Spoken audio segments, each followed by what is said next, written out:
English vocabulary PYQच्या part 2मध्ये आपण आता राहिलेल्या गोष्टी पाहणार आहोत. त्यामध्ये आहेत होमोनिम्स, इडियम्स, फ्रेजेस, त्यासोबतच प्रॉवर्ब्स आणि वन वर्ड सबस्टिट्यूशन. तर सगळ्यात अगोदर होमोनिम्स. होमोनिम्स जर शब्द पाहिला तर त्याचे दोन प्रकार पडतात, एक होमोफोन्स आणि होमोग्राफ्स. यांचे अर्थ काय होतात आणि याच्यावरती PYQ कसे विचारलेले आहेत ते पाहू. सगळ्यात अगोदर होमोनिम्स शब्द पाहिला तर तो दोन शब्दांपासून बनलेला आहे, एक होमो आणि दुसरा निम्स. होमो शब्दाचा अर्थ होतो सारखे, सिमिलर अशा अर्थानं होमो हा एक रूट वर्ड तयार होतो. होमोजिनस, होमोफोन्स, होमोग्राफ्स अशा अर्थानं होमो शब्द तयार झालेला आहे. निम्स म्हणजे याचा एक अर्थ असा होतो नेम्स, अशा अर्थानं हा शब्द आहे. तर बऱ्याचदा असे शब्द की ज्यांच्यात कन्फ्युजन होतं त्या शब्दांना होमोनिम्स म्हटलेलं आहे. तर सुरुवात करूयात होमोफोन्सपासून. होमोफोन्स म्हणजे काय, डेफिनेशन काय, तर ज्या शब्दांचे स्पेलिंग्स वेगवेगळे असतात पण त्यांचा उच्चार सारखा असतो.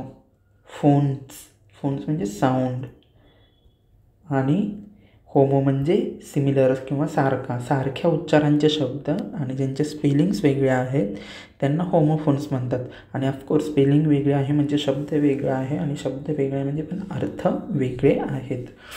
तर अशा होमोफोन्सवरती काय प्रश्न विचारलेले ते पाहू. त्याच्या अगोदर होमोफोन्सचे 2-3 उदाहरणं सांगतो तुम्हाला. पहिलं म्हणजे डिसेंट. ह्याच उच्चाराचा दुसऱ्या स्पेलिंगचा शब्द आहे डिसेंट. अजून एक असा उच्चार आहे पण स्पेलिंग वेगळा आहे, डिसेंट. पहा, DESCENT, डिसेंट. हा डिसेंट आणि हा डिसेंट 3 वेगवेगळे शब्द आहेत आणि तिघांचा उच्चार सारखाच आहे पण अर्थ वेगळा आहे. हा जो डिसेंट आहे, ह्या डिसेंटचा अर्थ होतो उतार. हा जो डिसेंट आहे याचा अर्थ होतो सभ्य, आणि हा जो डिसेंट आहे ह्याचा अर्थ होतो डिसॲग्रीमेंट.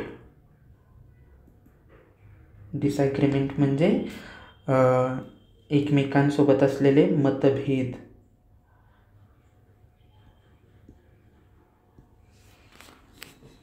तसंच एक अजून उदाहरण देता येईल ते म्हणजे कोर्स, आणि दुसरा CORSE.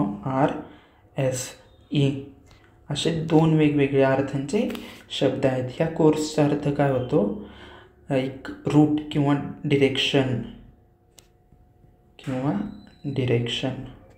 आणि ह्या कोर्सचा अर्थ होतो जसे कोर्स ग्रेन्स म्हणतो आपण, जे वेगवेगळ्या प्रकारचे तृणधान्य आहेत त्यांना कोर्स ग्रेन्स म्हणतो. ज्वारी, बाजरी, रागी हे या कोर्स ग्रेन्समध्ये येतात. आणि ह्याचा अर्थ होतो रूड किंवा रफ. का रफ म्हटलेलं आहे त्या धान्यांना, कारण त्याच्यामध्ये ज्वारी आणि बाजरीला जरासे टोका असतात, त्याच्यामध्ये गहू नाही आहेत. गहू एक प्रकारचं एक जाडं भरडं धान्य नाही आहे, ते सॉफ्ट टाईपचा फूड प्रोडक्ट आहे किंवा धान्य आहे. तर त्याच्यामध्ये ज्वारी, बाजरी, रागी यांच्यासारखे कोर्स ग्रेन्समध्ये येतात. आता आपण PYQs पाहूयात. Fill in the blanks to make a meaningful sentence. 2023च्या मुख्य परीक्षेत विचारला आहे MPSCच्या. Dhirubhai Ambani was dash dash a magnate. आता आपण ऑप्शन्स काय दिलेत, मॅग्नेट, स्पेलिंग वेगळी, मॅग्नेट, एमिनंट. आता हे म्हणजे PYQमध्ये विचारलेले आहेत शब्द, सगळे शब्द PYQमधूनच रिपीट झालेले आहेत. इझी कॅटेगरीतला प्रश्न पडतो. धीरूभाई अंबानी वॉज, फक्त एमिनंट नाही, अर्थ नाही बसत. पुढं काहीतरी, एमिनंट हा एक ॲडजेक्टिव्ह आहे, ॲडजेक्टिव्ह नंतर पुढं काहीतरी नाव यायला हवं ना, तर ते नाव नाही. हे दोन्ही ऑप्शन्स गेले. आता ह्या 2 ऑप्शनमध्ये पाहूयात. Dhirubhai Ambani was a magnet आणि हा मॅग्नेट. तर ह्या मॅग्नेट शब्दाचा अर्थ आपल्याला तर माहितीच आहे, आपण बऱ्याचदा हा शब्द लिहिलेला पण आहे. या मॅग्नेटचा अर्थ होतो चुंबक. आणि पुढचं स्टेटमेंट पाहू आता. म्हणजे जर ह्याचा अर्थ माहीत असेल आणि हा अर्थ इथं बसत नसेल तर बट ऑब्व्हियसली पहिल्याच वाक्यातून आपल्याला उत्तर मिळतं, ते म्हणजे हे magnet.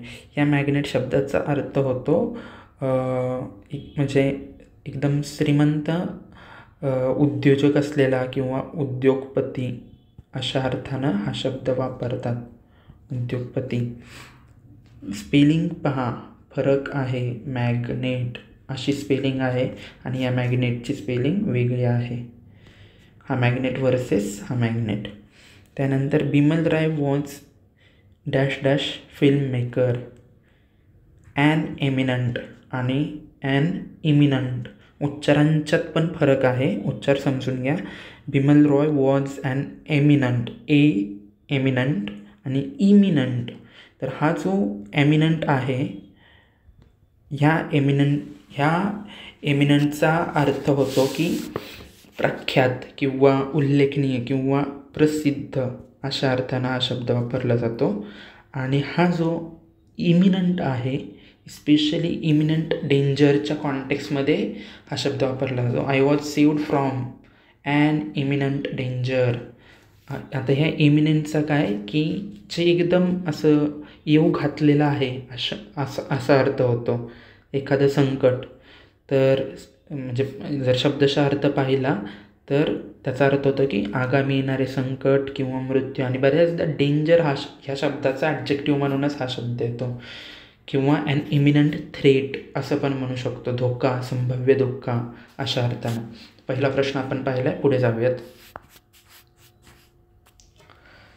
The ship has its component of 150 passengers. पुन्हा 2023च्या मुख्य परीक्षेतला प्रश्न आहे.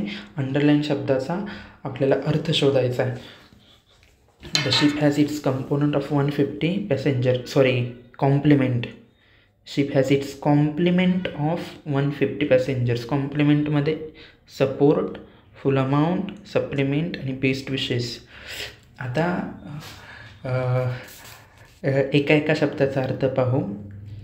इथं आपल्याला अर्थछटा समजून घ्यायचे, म्हणजे कॉन्टेक्स्च्युअल मिनिंग घ्यायचं आहे या शब्दाचा, की वाक्यानुसार अर्थ काय येतो आहे ते घ्यायचं. नाही तर डायरेक्टच म्हणजे हा जो कॉम्प्लिमेंट आहे ह्या शब्दाचे अनेक अर्थ होतात. त्यातला एक अर्थ असा सप्लिमेंट पण होतो, ॲडिशन. आपण म्हणतो ना कॉम्प्लिमेंटरी गुड्स. अर्थशास्त्रामध्ये आपण या गोष्टी शिकतो, कॉम्प्लिमेंटरी आणि सप्लिमेंटरी गुड्स. तर त्याच्यामध्ये कॉम्प्लिमेंटरी गुड्स म्हणजे एकमेकांना पूरक असलेल्या.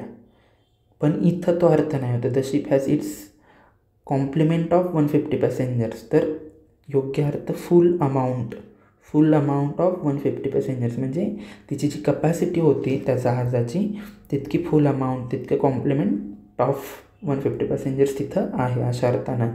सपोर्ट हा अर्थ होत नाही कॉम्प्लिमेंटचा. सप्लिमेंट हा अर्थ होतो. हे माहीत असल्यानंतर आपण ॲन्सर टिक करू शकतो, पण ॲन्सर चुकणार आहे, कारण इथं कॉन्टेक्स्च्युअल मिनिंगनुसार अर्थ हाच होतो, फुल अमाऊंट. आणि जो इथं बेस्ट विशेस दिलेला आहे, आपण बऱ्याचदा एखाद्याला एक्झामला जाताना वगैरे ज्या देतो त्याला म्हणजे बेस्ट विशेस नाही, एखाद्याला कॉम्प्लिमेंट दिले म्हणजे त्याची स्तुती करणं अशा अर्थानं तो अर्थ होतो. फ्लेज किंवा पॉझिटिव्ह रिमार्क अशा अर्थानं होतो, पण त्याची स्पेलिंग वेगळी आहे. त्याची स्पेलिंग आहे ती ही कॉम्प्लिमेंट. इथं आय आहे आणि इथं ई आहे, हे समजून घ्या. तर असा या प्रश्नाचं उत्तर सेकंड आन्सर आहे. पुढे जाऊयात. तर fill in the blanks with appropriate words. राज्यसेवा मीन्स 2023चा प्रश्न आहे पुन्हा. म्हणजे सगळे लेटेस्ट प्रश्न घेतलेले आहेत, कारण आपल्याला लेटेस्ट ट्रेंडनुसारच अभ्यास करायचा आहे. हे एक 4 शब्द दिलेले आहेत आणि 3 वाक्य दिलेली आहेत. 4 शब्द, 1, 2, 3, 4. लिटर, पेट्रोल आणि पेट्रोल सगळे होमोफोन्स आहेत. सेम प्रोनाउन्सिएशन आहे, फक्त अर्थ वेगळा आहे. अबाउट 2% ऑफ द 2%, पहिलं स्टेटमेंट पाहू. About 2% of the fast food packaging ends up as dash dash dash. आता मला एक्झॅक्ट याचा अर्थ माहिती आहे. लिटर म्हणजे कचरा किंवा कचरा करणे. The road was littered with a lot of waste. Litter हा वर्ब म्हणून पण काम करतो. लिटर्ड विथ ही एक, किंवा टू बी लिटर्ड विथ ही एक फ्रेज पण आहे, ज्याचा अर्थ होतो की ज्यानं म्हणजे कचऱ्यानं युक्त असलेला, अशा अर्थानं हा शब्द वापरतो. तर त्यांना लिटर म्हणतात. म्हणून about 2% of fast food packaging ends up as litter हा करेक्ट इथं येईल. एला 1, म्हणजे सगळेच ऑप्शन जातात, डायरेक्ट उत्तर मिळतं. पण बाकीचे पण आपण पाहूयात. I am a bit low on litre petrol आणि पेट्रोल. आता पहा, इथं लिटर हा शब्द टाकला. हा लिटर म्हणजे युनिट, हा लिटर म्हणजे कचरा, आणि हा लिटर म्हणजे युनिट. आपण नाही का म्हणत 1 लिटर पेट्रोल, 1 लिटर पाणी, तर त्या अर्थानं हा लिटर शब्द आहे. आणि I am a bit low on litre येईल का इथं? डेफिनेटली नाही येणार. म्हणजे बीला 2 तर डेफिनेटली नाही, कुठं ऑप्शनमध्ये नाहीच आहे. आपण ऑप्शन्स आधीच एलिमिनेट केलेले आहेत सगळे, आपल्याला उत्तर मिळलेच, पण आपण पाहतो आहे. मग इथं काही येऊ शकतं. हा एक पेट्रोल किंवा हा एक पेट्रोल. आता दोन्ही शब्दांचे अर्थ पाहू. हा जो पेट्रोल आहे तो पेट्रोलचा अर्थ होतो गस्त घालणे. जे BSF किंवा आर्मीचे जवान्स किंवा पोलीस जे पेट्रोलिंग करतात, त्या अर्थानं हा शब्द आहे. पेट्रोलिंग करणं नाही का आपण म्हणत, गस्त घालणे, तो आहे. इथं ए आहे आणि इथं ई आहे. तर ह्या पेट्रोलचा अर्थ होतो जे आपण इंधन म्हणून घेतो, फ्युअल ऑइल,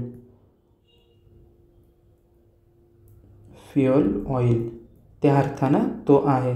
आता सी जो आहे, the tax increase will add 4 paisa. P म्हणजे पैसा आहे, तर 4 paisa to a litre of petrol. इथं लिटर यायला हवा, लिटर ऑफ पेट्रोल. म्हणजे आपल्याला परत हेच आन्सर मिळतं आहे. झाला हा प्रश्न. पुढे जाऊयात. Identify the correct sentence or sentences. Group B 2022चा प्रश्न आहे. They received 100 bales of cotton. He was released on ball, असं नसतं. हा जो बेल्स आहे हा करेक्ट आहे. ह्या बेलचा अर्थ गठ्ठा असा होतो, बंडल किंवा पॅकेज अशा अर्थानं हा बेल वापरतात, पॅकेज. आणि ही वॉज रिलीज्ड ऑन बॉल नाही, तर बेल म्हणजे जामीन. हे अर्थ तुम्हाला आत्ताच लक्षात ठेवायचे, ते पुन्हा पुन्हा विचारले जाऊ शकतात. The peon rings the bell, उच्चार बरोबर आहे, पण शब्द स्पेलिंग चुकीची दिली. तर इथली जी बेल येणार आहे ती BLL यायला हवी, ॲट 5 PM. म्हणून ह्याच्यातलं जे करेक्ट आन्सर आहे ते फक्त ओनली ए हेच आहे. हाही प्रश्न पाहिला. पुढे जाऊयात. Identify the correct sentence or sentences. Group B 2022चा प्रश्न आहे. हा प्रश्न रिपीट झाला आहे, सॉरी. पुढे जाऊ. Identify the correct word for the explanations. काय एक्सप्लेनेशन दिलं आहे? Willing to do what is desired of you. राज्यसेवा 2022चा प्रश्न आहे. आता इथं आपल्याला शब्दांचे स्पेलिंग्स, आणि मी स्ट्रॅटेजीच्या लेक्चरमध्ये पण सांगितलेलं की स्पेलिंग्स व्यवस्थित पाहूनच शब्द पाठ करायचेत, लक्षात ठेवायचेत, त्यांची प्रॅक्टिस करायचे. तर हा जो कॉम्प्लिसेंट शब्द आहे, ह्या पहिला ऑप्शन, ह्या पहिल्या ऑप्शनचा अर्थ होतो कॉम्प्लिसेंट म्हणजे आत्मसंतुष्ट. हा आहे आत्मसंतुष्ट. दुसरा जो शब्द आहे कॉम्प्लेसेंट, काय असा हा शब्दच नाही इंग्रजीत, त्याच्यामुळे उच्चार माहिती नाही. तिसरा आहे कम्प्लेझंट. हा कम्प्लेझंट म्हणजे किंवा कम्प्लेसंट पण म्हणू शकतो. तर ह्याचा अर्थ याच्याशी अनुरूप आहे की जो दुसऱ्यांच्या इच्छेनुसार काम करतो किंवा दुसरे त्याच्याकडून जे अपेक्षा ठेवतात त्यानुसार काम करणारा असतो, त्याला कम्प्लेझंट असं म्हणतात. आणि कम्प्लेसंट यांनी फक्त स्पेलिंगमध्ये गोळ केलेला असाही शब्द नसतो, हाही शब्द नाही आहे. आपलं उत्तर मिळलं कॉम्प्लेझंट. 6व्याचं उत्तर 3. पुढे जाऊयात. Choose the correct pair to fill in the blanks. Only the most dash person would believe such a feeble excuse. What an excuse. आता इथं दिलं आहे इंजिनियस आणि इंजिनियस, दोन्हींचा उच्चार सारखाच आहे, स्पेलिंग वेगळ्या आहेत. तुम्हाला हे पाठच करायचे. आणि हा म्हणजे फ्रिक्वेंटली आस्क्ड क्वेश्चन आहे, FAQs आहे.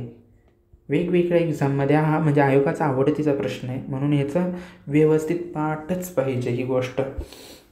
तर आपण स्पेलिंग्स आणि मिनिंगनुसार पाहू.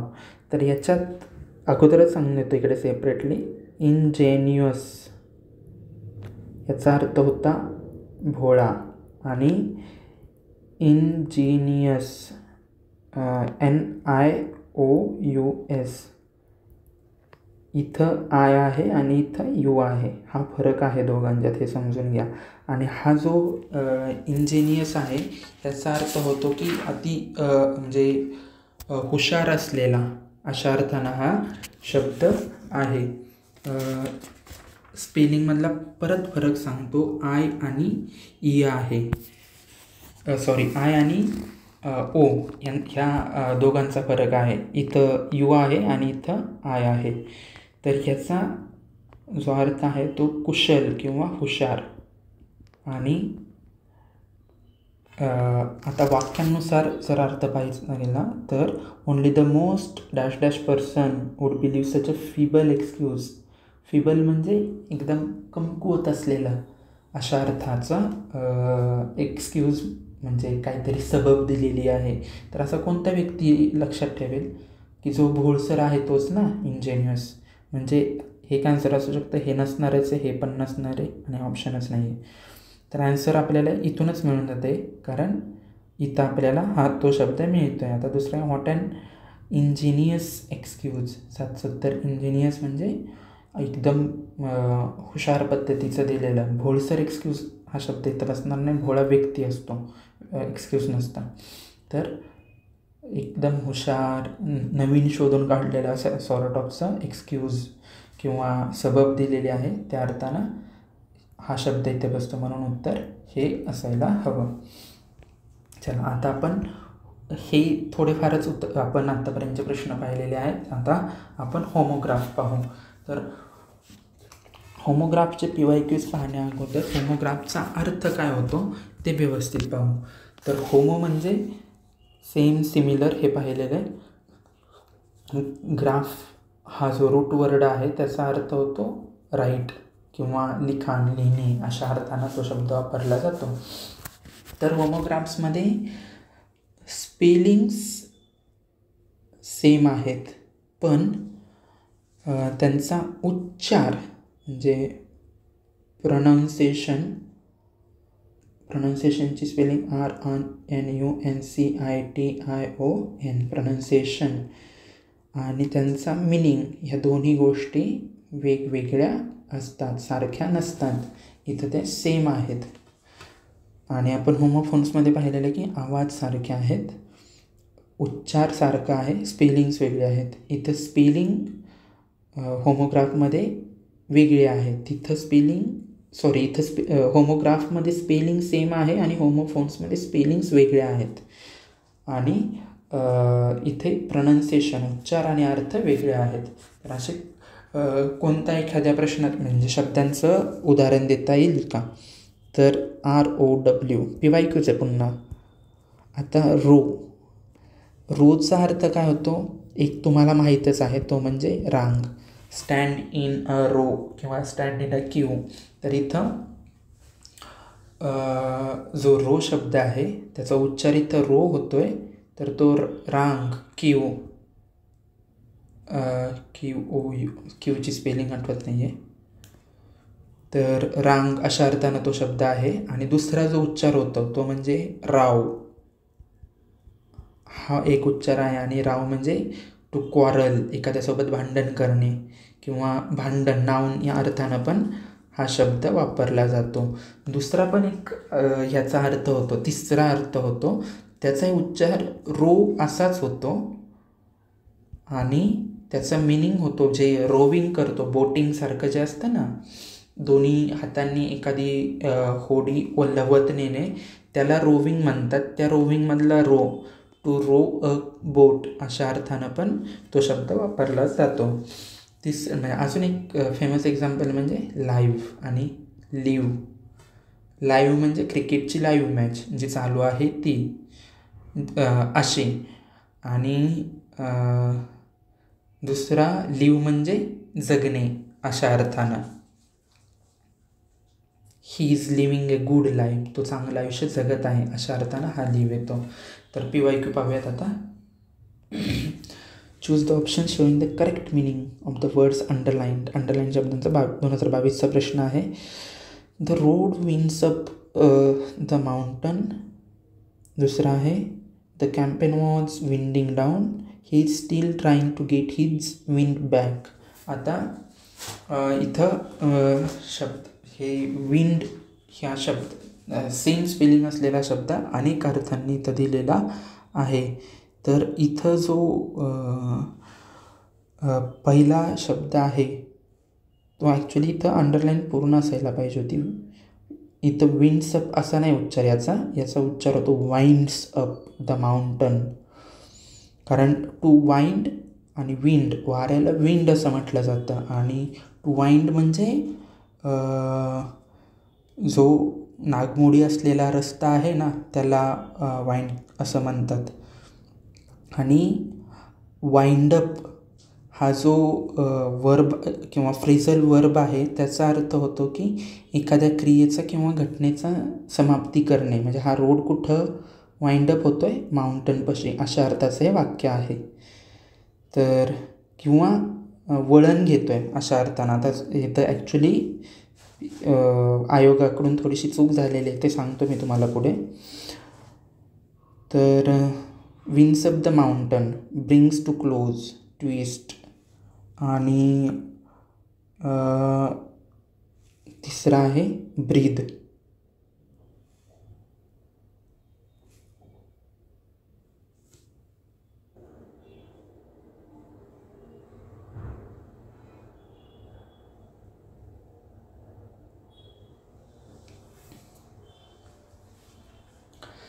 तर होमोग्राफमधला पहिला प्रश्न आहे choose the option showing the correct meaning of the words underlined. 2022च्या कंबाईनमधला प्रश्न आहे. पहिलं वाक्य the road winds up the mountain. इथं हे जे अंडरलाईन आहे ती पूर्ण असायला हवी होती. Second the campaign was winding down and he still trying to get his wind back. अशा अर्थानं हे 3 शब्द दिलेले आहेत. आता जर आपण अर्थानुसार घ्यायला गेलं तर आपल्याला लगेच कळून जातं की road winds up the mountain म्हणजे एखाद्या डोंगराच्या कडेनं रोड वळण घेतो आहे अशा अर्थाचं पहिलं वाक्य. The campaign was winding down म्हणजे ते जे काही कॅम्पेन किंवा प्रचार प्रसार चालू होता तो आता बंद व्हायला लागलेला आहे अशा अर्थानं या स्टेटमेंटचा अर्थ होतो. He is still trying to get his wind back. इथं तो त्याचा श्वास पुन्हा परत मिळवायचा प्रयत्न करत आहे अशा अर्थानं ह्या विंडचा अर्थ आहे. आता आपण तिन्ही शब्दांचे अर्थ पाहिलेत, तिथं जोड्या कुठं लागत आहेत ते पाहूयात. The road winds up the mountain, turns, brings to close, irritates आणि रॅम्स. हे दोन्ही ऑप्शन तर बिलकुलच नाही आहेत. विंड्स अप ही जी फ्रेज आहे ह्या फ्रेजचा एक अर्थ असा पण होतो की समाप्तीला आणणे किंवा एखाद्या गोष्टीचा ग्रॅज्युअली एंड होणे अशा अर्थानं आपण तो आहे. म्हणून कदाचित हे पण आन्सर असू शकतं. पण इथं जो ट्विस्ट वापरला the campaign was winding down, तर हे अर्थ बसत नाही आहेत. विंडिंग डाऊन आणि ट्विस्ट वेगवेगळे अर्थ आहेत. विंडिंग डाऊन म्हणजे याचाही अर्थ तोच होतो की समाप्तीच्या जवळ घेऊन येण्याचा. The campaign was winding down म्हणजे कॅम्पेन समाप्त होतं आहे अशा अर्थानं तो आहे. Came to an end, winding down असा तो अर्थ आहे. He trying to get his wind back म्हणजे तो त्याचा श्वास परत माघारी घ्यायचा प्रयत्न करतो अशा अर्थानं इथं विंड या शब्दाचा अर्थ आहे. ब्रेथ. म्हणून याचा आन्सर 1 असलं पाहिजे. पुढे जाऊयात. इथं पाहिलं का तुम्ही सगळ्याच शब्दांची स्पेलिंग सेम आहे, फक्त उच्चार वेगळा आहे. इथं वाइंड्स अप असा होतो, इथं विंडिंग डाऊन होतं आणि इथं विंड बॅक असा होतो. Find out the meaning of the word underlined in the following sentences. Group C 2023चा प्रश्न आहे. याच्यामध्ये आपल्याला meaning of the underline word शोधायचे. She is forever interrupting the conversation. She has left him for ever.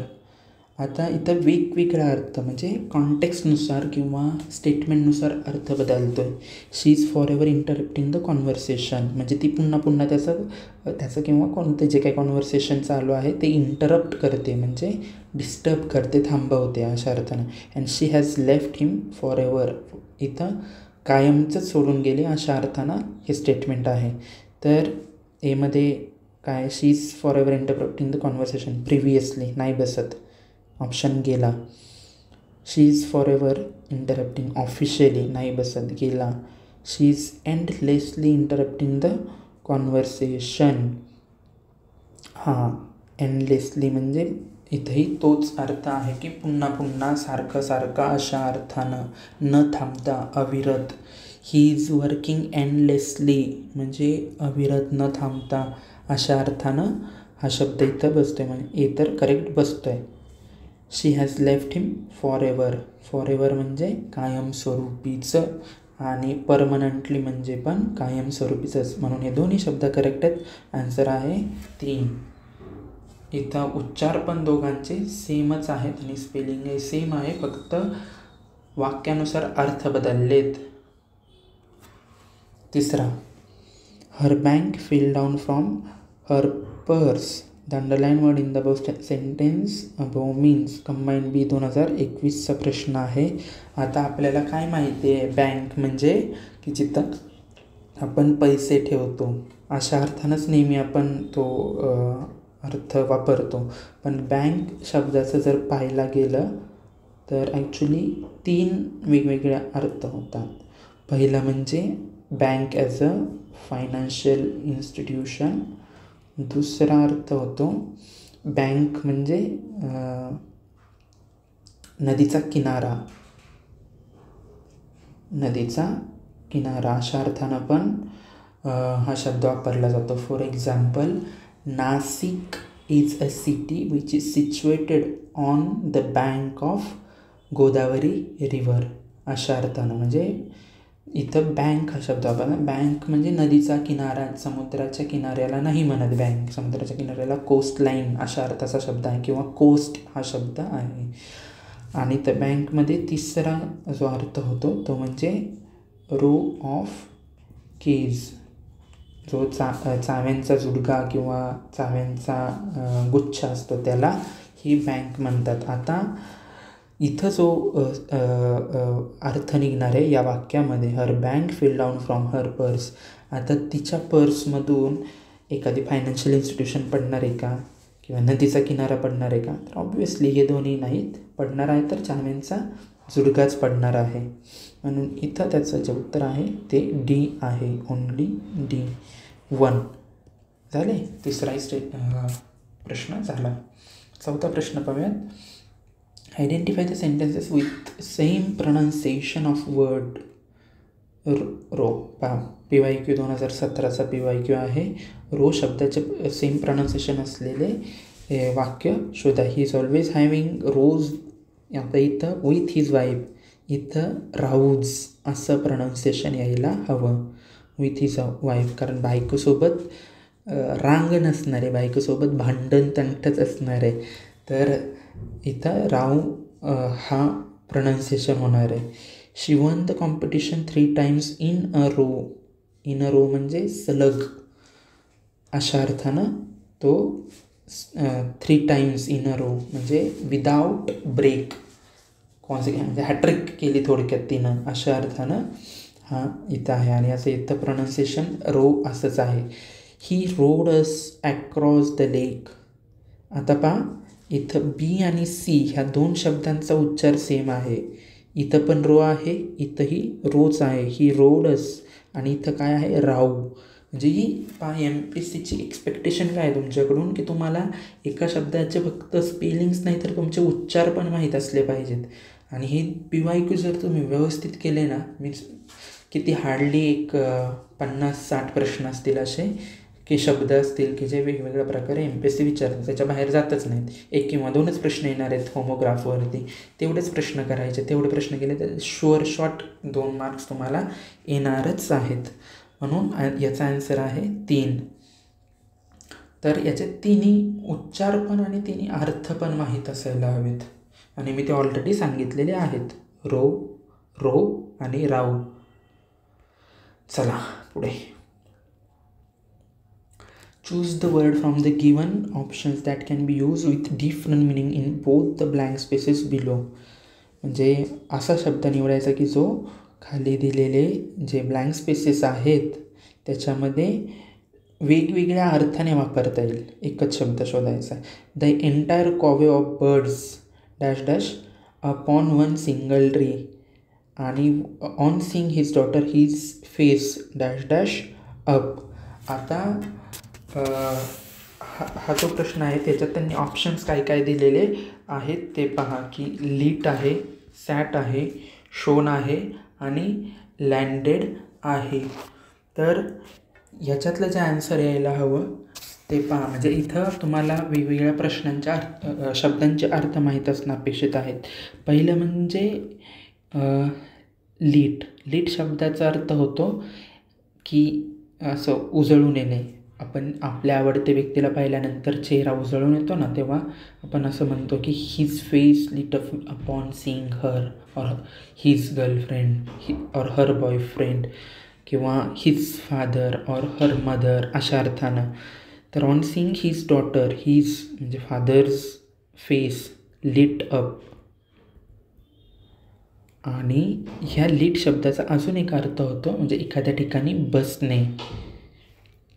आणि the entire covey of birds, covey पक्ष्यांचा थवा, covey of birds lit upon one single tree. आता इथं सॅट हा शब्द पण येऊ शकतो. सॅट शब्द येऊ शकतो पण येत नाही का? कारण सॅट इथं बसत नाही. सॅटअप असे काही फ्रेजेस नाही आहे म्हणून सॅट हा शब्द इथं येणार नाही. शोन म्हणजे शाईन शब्दाचा जो पास्ट पार्टिसिपल आहे किंवा V2 आणि V3 आहे पास्ट टेन्स आणि पास्ट परफेक्टमध्ये शाईन शब्दाचा जो पास्ट टेन्स होतो तो होतो शाईन, शोन आणि शोन असा सेम पुढं. तर आणि लँडेड अपॉन येऊ शकतो पण हिज फेस लँडेड अप नाही येऊ शकत म्हणून हा पण नाही. आणि शोन अप हा जो आहे ना हा इथे बसेल. On seeing his daughter his face shown up म्हणजे चकाकून आला, उजळला अशा अर्थानं, प्रकाशमय झाला अशा अर्थानं हा शब्द इथं बसेल पण इथं बसणार नाही. मग ह्या चारही शब्दांपैकी फक्त हाच शब्द दोन्ही वाक्यांच्यात बसतो आहे म्हणून 1 इज दी आन्सर. पुढे आता पाहणार आहोत इडियम्स आणि फ्रेजेस. तर इडियम्स म्हणजे म्हणी आणि फ्रेजेस म्हणजे वाक्प्रचार. तर पहिली म्हण किंवा पहिला प्रश्न जो काय आहे तो पाहूयात. Choose the correct idiom for the underline words in the sentence. राज्यसभा मीन्स 2023चा प्रश्न आहे. He has a very bad habit of talking irrelevantly. आता इररिलेव्हंटली अशा अर्थाचा म्हण आपल्याला शोधायची आहे. ह्याचं आता इथं तुम्हाला सगळ्या म्हणींचे अर्थ माहीत असणं अपेक्षित आहे. म्हणजे आपलं काम हे आहे. PYQचा जो अप्रोच आहे तो हा आहे की दिलेल्या सगळ्या ऑप्शन्सचे अर्थ पाठच करून ठेवायचेत. हे तुम्हाला माहीत असणं अपेक्षितच आहे. हे परत परत कोणत्या ना कोणत्या फॉर्ममध्ये एक्झाम्समध्ये येणार आहे. तर एका म्हणीचा अर्थ पाहू.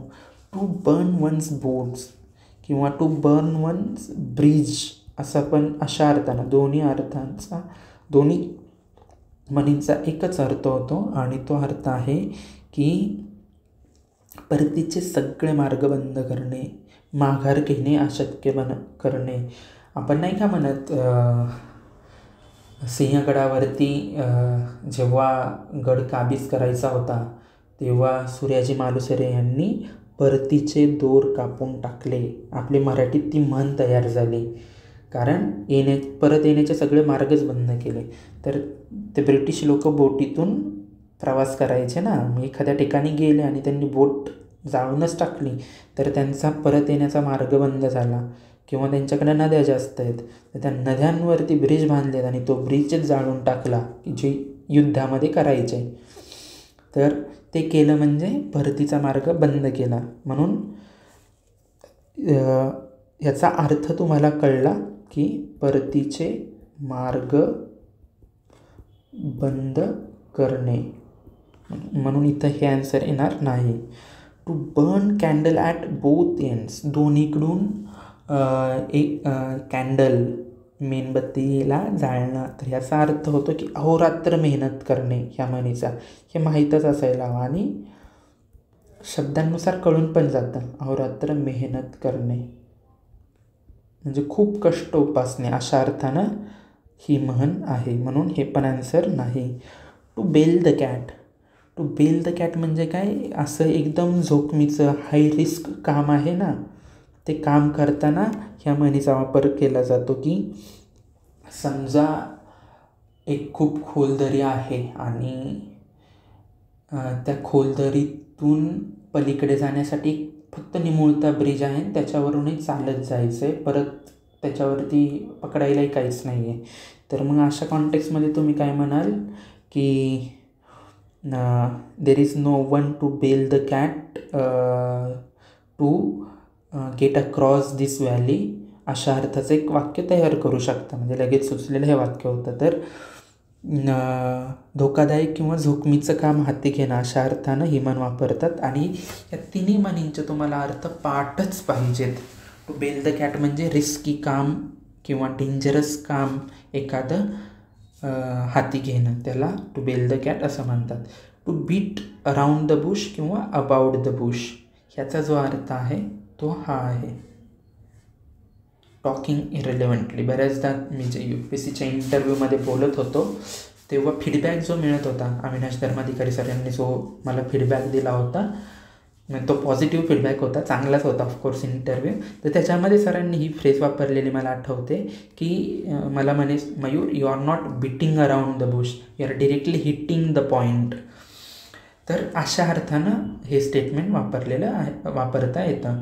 Do not beat around the bush, do not beat about the bush. Beat हा नाही आहे बरं का, हा नाही आहे, हा आहे. आणि ह्या बीटचा अर्थ दुसरा पण होतो, मारणे, एखाद्याला मारणे, बरोबर. तर आपण इथं इडियममध्ये बुश म्हणजे एखादं झुडूप आणि त्या झुडपाच्या आसपास फिरणे, असं मुद्दा सोडून भरकटून बोलणे, टॉकिंग इरेलिव्हंटली अशा अर्थाची ही म्हण आहे. पुढे जाऊयात. Choose the correct meaning for the underlined. काय काय अंडरलाईन 2023च्या राज्यसेवा मेन्सचा प्रश्न आहे. Mathematics is my Achilles hill. आता अकिलीज हिल मी एक मूवी पाहिलेला, त्यातून मला हे कळलेलं आहे. ट्रॉय नावाचा तो मूवी आहे आणि ट्रॉय मूवी हा ग्रीक लिजनमध्ये अकिलीस नावाचा खूप ग्रेट वॉरियर होऊन गेला की त्याची पूर्ण स्टील बॉडी होती, म्हणजे आपला कर्ण नाही का तशा प्रकारे. पण त्याचा जो मृत्यू होता ना, म्हणजे असं म्हणतात की एका नदीत त्याचा जन्म झाल्यानंतर त्याच्या आईनं त्याला एका नदीत बुडवलेलं आणि त्या नदीचं जे काही एनर्जी पॉवर होती त्याच्यामुळे ती पूर्ण त्याची स्टील बॉडी झाली आणि त्याला तिथं शरीरावरती कुठे मारलं तरी काहीच व्हायचं नाही. फक्त नदीत बुडवताना त्याचा टाचचा भाग त्या पाण्यात बुडला नव्हता, म्हणून त्याची ती टाच कमजोर राहिली आणि त्या टाचवरती एक बाण लागूनच तो मरतो. म्हणजे तो त्याचा विकनेस असतो. आलं का लक्षात? ही स्टोरी तुमच्या लक्षात राहिली म्हणजे तुम्हाला अकिलीज हिल म्हणजे टाच हे लक्षात राहील. आता तुम्ही कधीच विसरणार नाही की अकिलीज हिल म्हणजे काय, एखाद्याची कमजोरी, एखाद्याचा वीक पॉईंट असं ज्याला म्हणतो आपण ते असते अकिलीज हिल. मग तुम्ही तुमची कुठलीही कमजोरी, ज्याला आपण स्वॉट ॲनालिसिस म्हणतो, त्या स्वॉटमध्ये हा जो विकनेस आहे याला इथून पुढं तुम्ही अकिलीज हिल असं म्हणत चला, म्हणजे तुमच्या लक्षात राहील. पुढे he had been fiddling the accounts. इथं फिडलिंग दी अकाउंट्स अशी पूर्ण म्हण पाहिजे, फक्त फिडलिंग नको. Fiddling the accounts for years. आता पहा, mathematics is my Achilles heel म्हणजे मॅथमॅटिक्स हा माझा वीक पॉईंट आहे. स्ट्रॉंग पॉईंट गेला ऑप्शन, क्रुशल पॉईंट हा पण गेला option, weak point moot point, moot नाहीच आहे, वीक पॉईंटच आहे आन्सर. आणि चेंजिंग डिसऑनेस्टली असा फिडलिंग द अकाउंट्स म्हणजे चेंजिंग डिसऑनेस्टली, अफरातफर करणे, एखाद्या खात्यामध्ये अफरातफर करणे अशा अर्थ या म्हणीचा वापर होतो. हाही झाला. पुढे पाहूया. Identify the correct meaning for the underline. राज्यसभा 2023चा प्रश्न पुन्हा. There was bad blood between Shylock and Antonio. Bad blood काय अर्थ आहे पाहूयात पुढं. Many Indians took leaf out of Gandhi's book and made great sacrifices. तिसरा, Portia turned the tables on Shylock. Portia turned the tables on Shylock. इथं आपल्याला turn the table, टूक leaf out of Gandhi's book आणि bad blood या 3 म्हणींचे अर्थ पाहिजेत. तर bad blood शब्दाचा अर्थ होता एखाद्याबद्दल असलेलं इल फिलिंग किंवा हीट अशा अर्थानं. हीट खूप तीव्र झाला, म्हणजे मिनिंग थोडंसं बदलतं, पण ill feeling is the correct word. There was a ill feeling between Shylock and Antonio. तर हा जर अर्थ माहीत असेल, आता तुम्हाला तो पाठच करायचा आहे अर्थ, तो माहीत असेल तर आपला आन्सर इथे येतं, ill feeling. Many Indians took leaf out of Gandhi's book and made great sacrifices. Taking leaf out of someone's book. Taking leaf out of someone's book. ही जी म्हण आहे या म्हणीचा अर्थ होतो एखाद्याचं अनुकरण करणे, आणि अनुकरण करण्याला इंग्रजीत म्हणतात टू इमिटेट. इमिटेट म्हणजे एखाद्याचं अनुकरण करणे. तिसरी जी म्हण आहे ती आहे Portia turn the tables on Shylock. To turn the table ह्या म्हणीचा अर्थ होतो किंवा फ्रेजचा अर्थ होतो स्थिती बदलणे किंवा परिस्थिती बदलणे, पलटवणे. इथं रिव्हर्स द पोझिशन असं होतं. तर आपण तिसराही प्रश्न पाहिला. तुम्हाला ह्या सगळ्या शब्दांचे अर्थ माहीत असायलाच हवेत. हेट्रेड म्हणजे काय, कॉपीड, इग्नोर्ड, रायवलरी, टोर, चेंज, हे सगळं मिनिंग तुम्हाला पाहिजे आहेत. The husband and the wife next door have cat and dog existence. खूप चांगला प्रश्न आहे. इथं कॅट अँड डॉग एक्झिस्टन्सचा अर्थ काय आहे असं एक्सपेक्टेड आहे. ग्रुप बी 2022ला कॅट अँड डॉग एक्झिस्टन्स. आता एक्झॅक्ट मिनिंग जरी माहीत नसला तरी तुम्हाला वाक्यातला अर्थ शोधता आला पाहिजे. इथं काय दिलं आहे, हजबंड अँड वाईफ. तर म्हणजे थोडंसं लॉजिक यूज करता आलं पाहिजे. आता मला पण एक्झाममध्ये एक्झॅक्टली माहीत नव्हतं, जेव्हा मी पण ग्रुप बीचा पेपर आता तयारी म्हणून सोडवलेला, तर त्याच्यामध्ये मला हे कळलं की कॅट अँड डॉग हे 2 शब्द आहेत ते एकमेकांच्या विरुद्धार्थी आहेत. आता इथं लिटरल म्हणजे शब्दशः कधीच अर्थ घ्यायचा नसतो. म्हणी, वाक्प्रचार यांच्यात आहे ना, जर तुम्ही शब्दशः अर्थ घेत असाल तर तुम्ही डेफिनेटली फसणार आहात, हे लक्षात राहू द्या. शब्दशः अर्थ कधीच घ्यायचा नाही. ते शब्द काय इंडिकेट करतायत, त्यांच्यातून काय इंटरप्रिट करता येतं आहे, कशाचे सिम्बॉल्स म्हणून त्यांना वापरलेलं आहे. तर हे पहा, कुत्रा आणि मांजर यांच्यात आपण काय म्हणतो, कुत्र्या मांजराची भांडणं लागली अशा अर्थाचं, म्हणजे काय म्हणू, सतत भांडत असलेली स्टेज, तशा अर्थानं इथं एक अर्थ आपल्याला मिळतो आहे.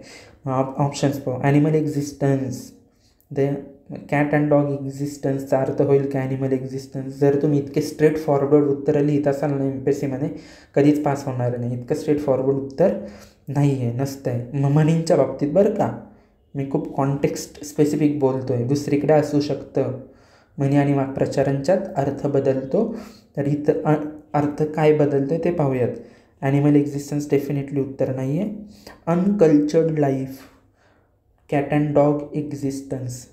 आता अनकल्चर्ड लाईफ पॉसिबिलिटी आहे पण खूप कमी आहे. असू शकतं त्यांना कल्चर नसते काय, पण कल्चर नाही हे दाखवायला कुत्रा आणि मांजरच का, कोणताही प्राणी घेऊ शकतो ना.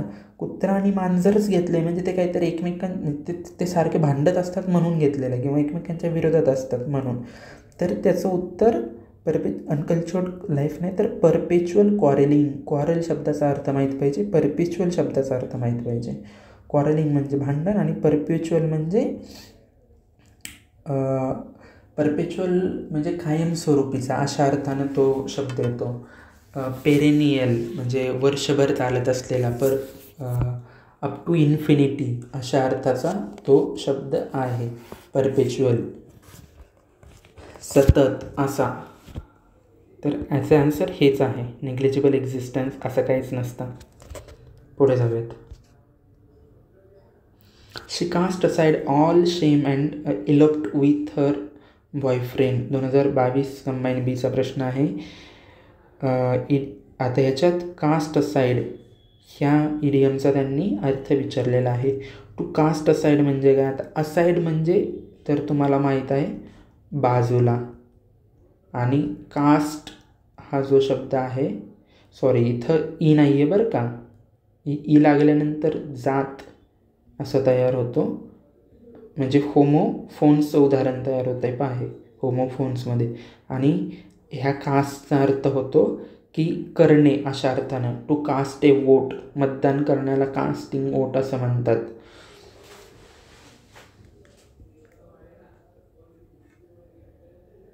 कास्ट वोट आणि कास्ट असाइड. तर इथं बाजूला करणे अशा अर्थानं कास्ट असाइड आहे. निग्लेक्ट करणे नाही, निग्लेक्ट म्हणजे दुर्लक्ष करणं. रिजेक्टेड हां हे असू शकतं. फॉरगॉट तर नाही, टॉलरेटेड तर डेफिनेटली नाही. म्हणजे जरी तुम्हाला 50-50मध्ये आणायचं म्हटलं तर हे डेफिनेटली 2 जायलाच पाहिजेत. निग्लेक्ट आणि रिजेक्टमध्ये तुम्ही एक मारू शकता, पण स्ट्रॉंग पॉसिबिलिटी रिजेक्टचीच आहे आणि आन्सर हेच आहे.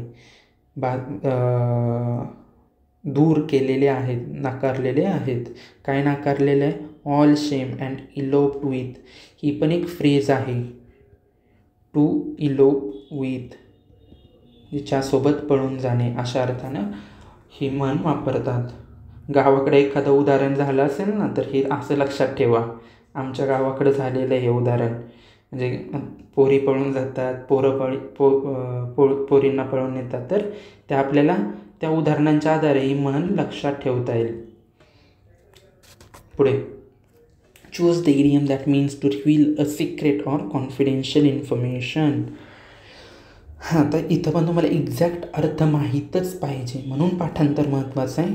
ग्रुप सीचा असला म्हणून आपल्याला येणार नाही असं नाही. इनफॅक्ट सगळ्याच प्रकारचे प्रश्न तुम्हाला करायचे आहेत. मी तर म्हणेल UPSC CDS वगैरे इकडं जे आलेले प्रश्न आहेत, शब्द आहेत, ते पण करा. CAPEFचे पण प्रश्न करा, कारण बऱ्यापैकी क्वेश्चन बँक त्याच असतात. म्हणजे कमिशन्स चेंज झाले म्हणून, कारण स्टँडर्ड सोर्सेस तेच असतात, त्यातूनच प्रश्न विचारलेले असतात. त्यामुळं तुम्ही जितके PYQ कराल तितकं जास्त फायद्याचं आहे. आता टू ब्रेक द आईस ही पहिली म्हण आहे. याचा आपल्याला जो प्रश्न आहे, to reveal secret or confidential information अशा अर्थाचा एक म्हण शोधायचे. तर इथं जर जोपर्यंत तुम्हाला एक्झॅक्ट मिनिंग माहीत नसते ना, तोपर्यंत उत्तर मिळत नाही.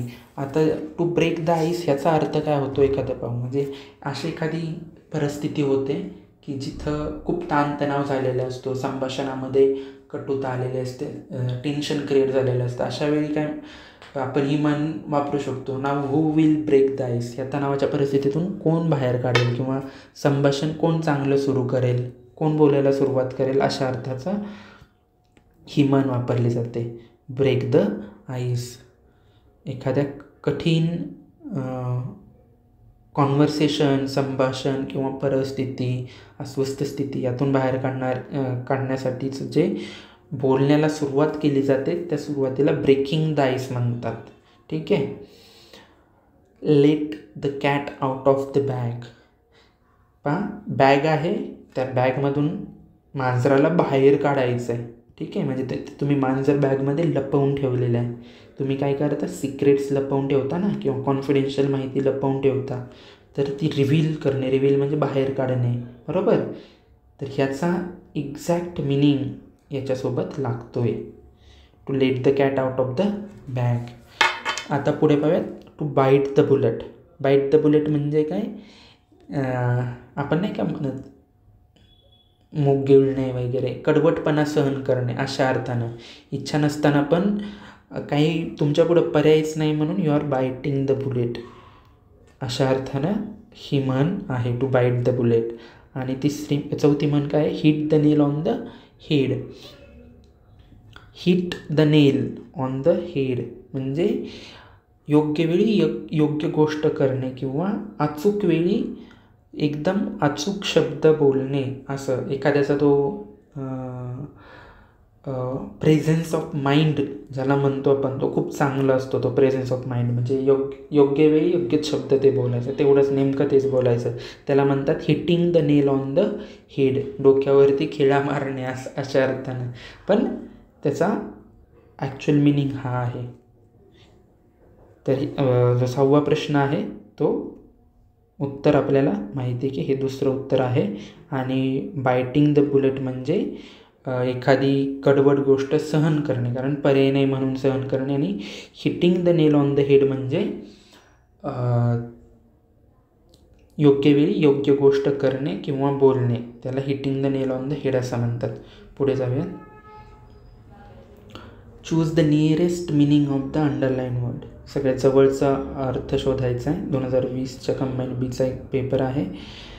The same contract mutatis mutandis ह्याचा अर्थ शोधायचा आहे. Will be given to each employee. The same contract will be given to each employee कसं दिलं जाईल, म्युटाटिस म्युटांडिस ह्याचा अर्थ काय होतो. Printed on both sides of the paper. अशासाठी इतक्या अवघड म्हण कोण वापरेल, नाही, मला नाही वाटतं ते उत्तर असेल. Folded on the middle of the paper, in the middle of the paper, ना असं पण काही नसतं. Making small changes that are necessary. Small changes that are necessary, हां हे असू शकतं. ऑन ए 4 साईज पेपर हे काहीतरी म्हणजे बावळट ऑप्शन्स बनवलेत असं म्हणू आपण. आता ही म्युटाटिस म्युटांडिस एक लॅटिन वर्डपासून तयार झालेली म्हण आहे. आणि तुम्ही म्युटेशन हा शब्द ऐकला असेल. जीन म्युटेशन म्हणतो आपण, जीन्समध्ये चेंज होतात, DNA म्युटेशन, त्याच्यात ऑटोमॅटिकली झालेले बदल म्हणजे म्युटेशन म्हणजे काय, बदल. आणि म्युटाटिस म्युटांडिस म्हणजे काय, small changes which are necessary अशा अर्थानं हा किंवा ही म्हण वापरलेलं आहे. म्हणून याचं उत्तर 3. आता पाहूयात वन वर्ड सबस्टिट्यूशन म्हणजे अनेक शब्दांसाठी एक शब्द वापरलेले प्रश्न काय आहेत ते पाहूयात. Which word represents the phrase excessively talkative म्हणजे अत्यंत बोलका. इथं तुम्हाला एक्झॅक्ट मिनिंग माहीत असणं अपेक्षित आहे, तरच उत्तर करेक्ट येणार आहे. इथं तुम्हाला सगळे शब्द टॅसिटन, इव्हेसिव्ह, रेटिसंट, लोकेशियस हे 4ही शब्दांचे व्यवस्थित मिनिंग माहीत असायला हवेत. माहीत नसतील तर आत्ता पाठ करायचे आहेत. तर आता आपण एक्झॅक्टली या शब्दांचे अर्थ काय होतात ते पाहू. टॅसिटन म्हणजे एकदम शांत, कमी बोलणारा अशा अर्थाचा हा शब्द आहे. म्हणजे ह्याचं एक्झॅक्टली अपोजिट मिनिंगचा हा शब्द आहे टॅसिटन. त्यालाच अजून सिनॉनिम्स काय येत आहेत टॅसिटन्सचे. एक आहे रेटिसंट. रेटिसंट म्हणजे पण मितभाषी किंवा अबोल, कमी बोलणारा. त्याला अनकम्युनिकेटिव्ह, रिझर्वड असं पण म्हणतात. त्यानंतर आहे इव्हेसिव्ह. इव्हेसिव्ह म्हणजे टाळाटाळ करणारा, टाळाटाळ करणारा किंवा उडवाउडवी करतोय असा, त्याला आपण इव्हेसिव्ह शब्द वापरणं. हे लक्षात कसं ठेवायचं याची खूप सोपी ट्रिक आहेत. आपले खूप मित्र मैत्रीण फॅमिली मेंबर्स असतात, तर त्यांच्या कॉन्टेक्स्टमध्ये त्यांना ते असोसिएट करून ठेवायचं. तर मला माहिती आहे माझा कमी बोलणारा मित्र कोण आहे, तर मी त्याला टॅसिटन राजू असं म्हणेल. तर हे शब्द त्यांना असोसिएट केल्यानंतर आपल्याला त्यांचा स्वभाव माहीत असतो. एक्झाममध्ये फक्त त्याला आठवायचं किंवा तो ऑटोमॅटिकली आठवतो पण आणि उत्तर करेक्ट येतं पण. तर अशा अर्थानं आपण लक्षात ठेवू शकतो. पुढे रेटिसंट, पुन्हा तोच शब्द दिलेला आहे, टॅसिटन आणि रेटिसंट. Same meaning. इव्हेजिव्ह म्हणजे टाळाटाळ करणारा. आणि लोकेशियस एक्सेसिव्हली टॉकेटिव्ह म्हणजेच लोकेशियस.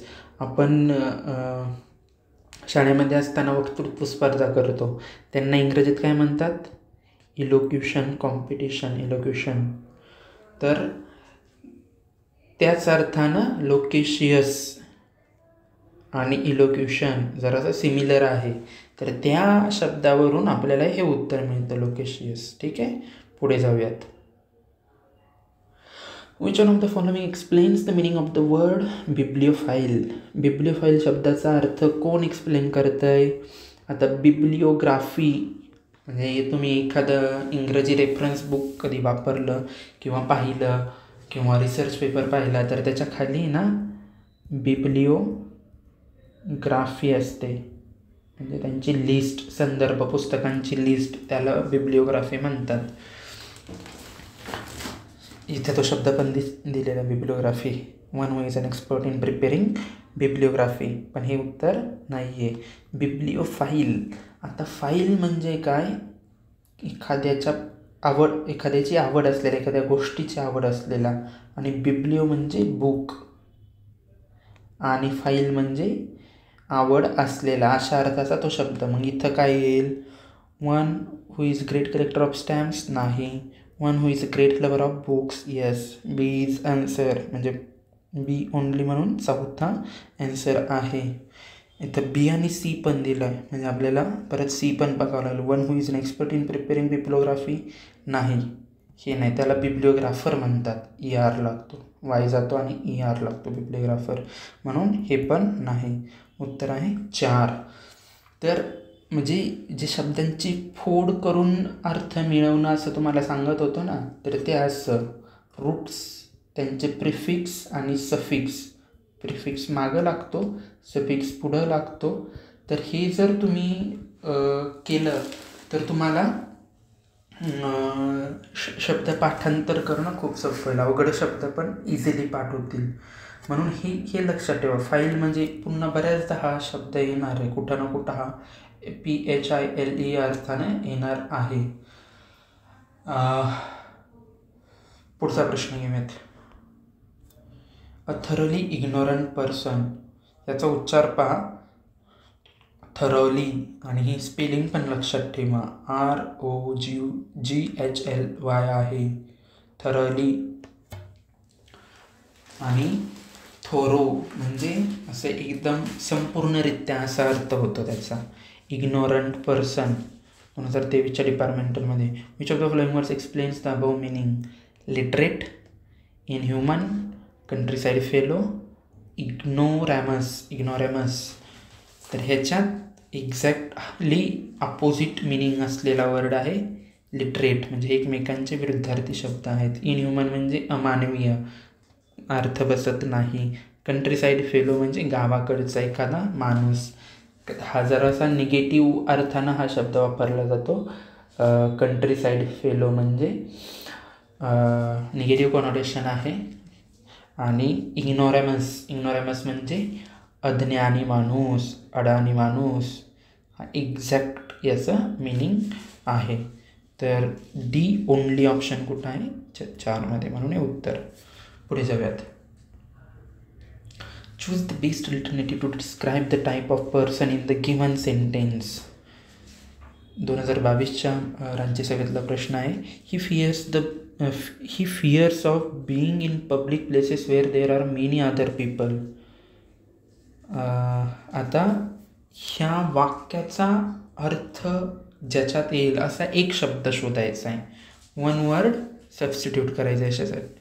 असा कोणता व्यक्ती आहे की जो पब्लिक प्लेसेसमध्ये, म्हणजे जिथं गर्दी वगैरे असते अशा ठिकाणी जायला तो घाबरतो. He fears of being in public places where there are many other people, अशा अर्थाचा जो शब्द आहे तो पाहूयात आता. क्लॉस्ट्रोफोबिक. आता फोबिक शब्द पहा, सगळीकडे फोबिक येतो आहे, म्हणून आता तुम्हाला इथंच पाठ करायचं आहे. फोबिक म्हणजे ज्याला काय म्हणतो आपण, ज्याची भीती असलेला असा. आता पहा, फोबिक आणि फाईल हे दोन्ही एकमेकांच्या विरोधातले शब्द आहेत. Versus, phobic versus file. हे तुम्हाला हे रूट वर्ड्स, हे सफिक्स प्रिफिक्स पाठ करायचे आहेत. फोबिक म्हणजे भीती, ज्याची भीती असलेला, आणि फाईल म्हणजे ज्याची आवड असलेला, ज्याचं आकर्षण असलेला, अशा अर्थानं. तर एक शब्द तयार होतो फाईलवरून, पीडिओफाईल. पीडिओफाईल हा पीडिओ म्हणजे पिडियाट्रिक्समधलं नाही का, लहान मुलांचं जे शास्त्र असतं, पिडिट्रिशन, लहान मुलांचा डॉक्टर, पिडिट्रिशन त्याला म्हणतो. तर ह्या पीडिओ म्हणजे लहान मूल, आणि फाईल म्हणजे लहान मुलांचं आकर्षण असलेला. म्हणजे हा जो वर्ड आहे तो थोडासा निगेटिव्ह आहे. सेक्शुअली लहान मुलांकडे आकर्षित असलेल्या व्यक्तीला पीडिओफाईल म्हणतात. किंवा लहान मुलांचा अब्यूज म्हणजे एखाद्याचं शोषण करणं, अशा व्यक्तीला पीडिओफाईल म्हणतात. तुम्ही जेव्हा सायन्सची प्रिपरेशन करता त्याच्यामध्ये तुम्ही साबणाचं काम पाहिलेलं आहे, सोप. त्याच्यामध्ये 2 शब्द येतात. एक येतो हायड्रोफोबिक, आणि दुसरा शब्द येतो हायड्रोफाईल. सॉरी, इथं स्पेलिंग चुकली, हायड्रो असं आहे. हायड्रोफोबिक आणि हायड्रोफाईल. तर साबणामध्ये असे काही क्षार असतात की जे हायड्रोफोबिक, पाण्याच्या विरुद्ध काम करतात, पाण्याची भीती असते. आणि काय असतात, हायड्रोफाईल, जे पाण्याला चिकटतात, आणि म्हणून पाण्याचं त्या क्षारांना आकर्षण असतं, ते पाण्यासोबत चिकटतात. आणि ज्यांना पाण्याचं आकर्षण नसतं, हायड्रोफोबिक, ते मळाला चिकटतात, आणि त्याच्यामुळं कापडाचा मळ पाण्यासोबत निघून जातो. म्हणून अशा पद्धतीनं साबण काम करतो. तर हे शब्द असे लक्षात ठेवायचे, हायड्रोफोबिक आणि हायड्रोफाईल. तर इथं पाहूयात आता, fears of being public places. Public प्लेसेसमध्ये असण्याची ज्याला भीती वाटते त्याला काय म्हणतात. तर जो क्लॉस्ट्रोफोबिक पहिला शब्द आहे, तर त्याचा अर्थ होतो, क्लॉस्ट्रो म्हणजे एखादं बंद ठिकाण. तर बंद ठिकाणाची ज्याला भीती आहे त्याला क्लॉस्ट्रोफोबिक म्हणतात. ॲगोराफोबिक म्हणजे वन हू फिअर्स क्राऊड. ॲगोरा म्हणजे क्राऊड. म्हणजे आपल्याला जे हे स्टेटमेंट आहे त्याचं उत्तर हे मिळतं, ॲगोराफोबिक. आता हायड्रोफोबिक, आत्ता सांगितलं, पाण्याची भीती ज्याला वाटते तो. आणि इक्सेंट्रिक म्हणजे ज्याच्या एकदम विचित्र, वियर्ड हॅबिट्स आहेत, ॲबनॉर्मल हॅबिट्सवाल्या व्यक्तीला इक्सेंट्रिक म्हणतात. पुढे जाऊयात.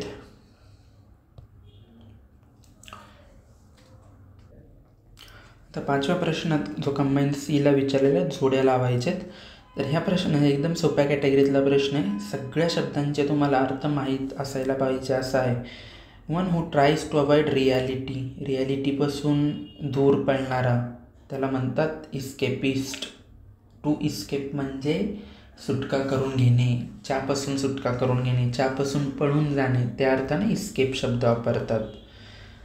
आपण म्हणू शकतो, Chhatrapati Shivaji Maharaj had successfully escaped from the grasp of Aurangzeb. औरंगजेबाच्या तावडीतून महाराज यशस्वीपणे सुटका करून गेले, अशा अर्थानं हा शब्द इस्केप म्हणून वापरतात. म्हणजे इथं थोडासा वेगळा पण मिनिंग आहे. इस्केपिस्ट आहे हा इस्केपिस्ट म्हणजे रिॲलिटीपासून पळणारा. दुसरा, a person belonging to a wandering race. To wander म्हणजे भटकणे, आणि भटकणाऱ्या लोकांना, वँडरिंग रेस म्हणजे भटकणारी जमात, त्यांना जिप्सी म्हणतात. अमेरिकेमध्ये 1960-70मध्ये ही एक हिप्पी मुवमेंट आलेली. तर त्या हिप्पी मुवमेंटमध्ये जे लोक सहभागी व्हायचे ते ट्रक्स वगैरे अशावरतीच, म्हणजे त्यांच्या ट्रक्स, मोटार्स, 4 व्हीलर वेगळ्या होत्या, त्यावरतीच अमेरिकेत फिरत राहायचे, आणि ते फिरणारं आयुष्यच होतं. त्या लोकांना जिप्सी म्हणतात. तिसरा, वन हू बिलीव्ज इन फेट. नशिबामध्ये विश्वास ठेवणारा, फॅटॅलिस्ट. म्हणजे तुम्ही थोडंसं लॉजिक पण लावू शकता इथं, है ना. हे सेम वर्ड आहेत, फेट आणि फॅट, म्हणून ही जोडी बसते. वन हू बिलीव्ज व्हेरी इझिली म्हणजे एकदम सहजरित्या विश्वास ठेवतो लोकांच्यात, असा कसा, भोळा असलेला. तर तो भोळा क्रेड्युलसला म्हणतात. जो क्रेड्युलस आहे, क्रेड्युलसलाच गलिबल पण म्हणतात, अशा अर्थाचा हा शब्द आहे. हे शब्द तुम्हाला माहीतच असायला हवेत, असे खूप अवघड शब्द नाही आहेत. यातून जी योग्य जोडी निघते ती, तर याचं ॲक्च्युअल उत्तर येईल 3 नंबरचं. पुढे जाऊयात आता. मॅच द पेअर्स 2021च्या डिपार्टमेंटल PSIला हा प्रश्न विचारलेला. एक्सेंट्रिक ऑलरेडी आपण तो शब्द पाहिलेला. एक्सेंट्रिक म्हणजे ज्याच्या वियर्ड हॅबिट्स आहेत तो. इनफॉलिबल, फॉल म्हणजे खाली पडणे, बरोबर ना. ही हॅज फेल डाऊन, खाली पडलेला आहे. The airplane is falling down, falling down म्हणजे खाली पडत आहे असं. इनफॉलिबल म्हणजे त्याच्या विरुद्धार्थी, जो खाली पडूच शकत नाही असा. फेनॅटिक, फेनॅटिक म्हणजे धर्माच्या विरोधात असलेला किंवा नाही, धर्माच्या विरोधात नाही, आपण धर्मासाठी एकदम वेडा पागल झालेला. म्हणजे जे काही सांगितले तेच खरं, धर्मात सांगितले तेवढंच खरं, अशा अर्थाचा जो व्यक्ती असतो त्याला फॅनेटिक म्हणतात. म्हणजे मुस्लिम फॅनेटिक्स जे टेररिस्ट आहेत त्यांना आपण असं म्हणू शकतो, एकदम धर्मवेडा झालेला, ते फॅनेटिक असतात. थिस्ट म्हणजे ज्याचा भगवंतावरती विश्वास आहे. वन हू बिलीव्ज इन गॉड, त्याला थेइस्ट म्हणतात. आणि अथेइस्ट म्हणजे काय, ज्याची परमेश्वरावरती श्रद्धा नाही, त्याला अथेइस्ट म्हणतात. अथेइस्टला मराठीत शब्द काय असू शकतो?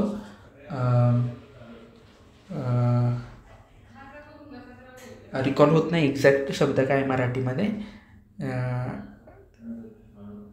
भगवंतावरती श्रद्धा नसलेला किंवा त्याच्यात बिलीफ नसलेला, त्याला अथेइस्ट म्हणायचं.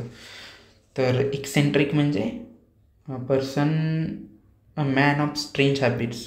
एला दोन कुठे येतं? इथंच आहे, हेच उत्तर आहे मग. Infallible, a person who cannot make any mistake. Yes, person who cannot make any mistakes म्हणजे इनफॉलिबल. बीला 3 आहे. चला, हे उत्तर मिळलं आपल्याला. सगळ्यांचे अर्थ पण पाहिलेले आहेत. Theist believes in God and fanatic person with narrow religious views. पुढे आता पाहणार आहोत फ्रेझल वर्ब्स. ओकॅब्युलरीमधला बऱ्यापैकी अवघड असलेला पार्ट म्हणजे फ्रेझल वर्ब्स. कारण इथं जे 2 शब्द आहेत ते एकत्र येऊन म्हणींप्रमाणेच, पण म्हणींतून एक थोडासा जवळपासचा अर्थ तरी मिळतो आपल्याला. कारण बऱ्याचदा ॲनॉलॉजी किंवा ते जे शब्द वापरले त्यांचे सिम्बॉल्स आपल्याला कळून येतात. फ्रेझल वर्ब्समध्ये तसं होत नाही. कारण फ्रेझल वर्ब्समध्ये 2 वेगवेगळ्या म्हणजे मेन वर्ब नंतर जो शब्द येतो त्याच्यामध्ये एक तर प्रिपोजिशन येतो आणि दुसरा ॲडवर्ब होतो. तर हे 2 शब्द एकत्र येऊन काहीतरी तिसराच मिनिंग तयार होतो. म्हणून थोडासा कठीण पार्ट असलेला हा भाग आहे. पण हा प्रिपेअर करणं महत्त्वाचं आहे. याला MPSCनं चांगलं वेटेज दिलेलं आहे. वर्ब म्हणजे फ्रेझल वर्ब कशाला म्हणायचं, तर मेन वर्ब नंतर प्रिपोजिशन किंवा ॲडवर्ब ह्यांचा जर एकत्रित वापर करून एक नवीन अर्थ असलेला शब्द तयार होतो, त्याला म्हणायचं फ्रेझल वर्ब्स. आता पुढे जाऊयात. काय MPSCनं काय विचारलेत आत्तापर्यंत PYQ सिलेक्टिव्हली पाहूयात. Select the correct meaning of the underlined phrase. Do you understand what the poet is getting at in these lines? तुला समजतंय का की कवीला ह्या ओळीतून काय म्हणायचं आहे, तो काय इंडिकेट करतोय. What is he or she is indicating. Indicate काय करतोय? MPSC 2023चा प्रश्न आहे. तर ह्याचं उत्तर ओव्हरकम नाही येणार, फिनिश नाही येणार, सजेस्ट येणार. सजेस्ट करणं म्हणजेच इंडिकेट करणं. हे शब्दांचे अर्थ माहीतच असायला हवेत. खूप सोपे शब्द आहेत. आपण सहज बोलता बोलता पण एखाद्या व्यक्तीला म्हणतो. जर कोणी डिरेक्टली किंवा इनडिरेक्टली तुम्हाला नावं ठेवायचा प्रयत्न करतो, आपण म्हणतो what are you trying to get at, असं म्हणतो ना, की तू काय सजेस्ट काय करायचं आहे तुला, अशा अर्थानं. रिकवर नाही येणार. उत्तर 3. टू गेट ॲट म्हणजे वाक्यानुसार अर्थ कळून जातो, पण वाक्य जर दिलेलं नसेल तर मग अर्थ मिळवणं थोडंसं कठीण जातं. वाक्य असेल तर अर्थ मिळवणं सोपं होतं. पुढे subordinate dash dash the orders of the superiors. Select the correct phrase to complete the sentence meaningfully. Group B 2022चा प्रश्न आहे. Subordinate dash dash the orders of their superiors. काय करतात जे सबऑर्डिनेट्स म्हणजे एखाद्याच्या हाताखालचे किंवा रँकनं कमी असलेले लोक. सुपिरियर म्हणजे त्यांचे वरिष्ठ आणि सबऑर्डिनेट म्हणजे कनिष्ठ. तर ऑप्शन्स काय आहेत? Subordinate carry on the orders of their superiors, carry out, carry off आणि कॅरी वेट. आता मी तुम्हाला सांगितलेलं ना की मेन वर्ब पुढे काहीतरी प्रिपोजिशन्स किंवा ॲडवर्ब. प्रिपोजिशन्स आणि ॲडवर्ब काय असतात ते आपण सगळं पार्ट्स ऑफ स्पीचमध्ये पाहणारच आहोत जेव्हा ग्रामर शिकताना. आत्ता फक्त एवढंच लक्षात ठेवा की 2 शब्द मिळून नवीन काहीतरी फ्रेज तयार होते असा शब्द. तर ह्याच्यामध्ये प्रत्येक शब्दाचा अर्थ वेगवेगळा होतो.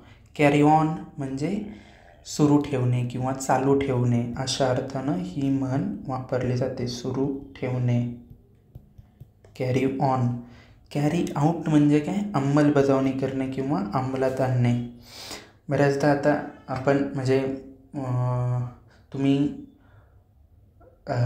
इंग्रजी जितकं जास्त ऐकाल तेव्हा ह्यासारख्या फ्रेजेस तुम्ही इझिली ऐकणार.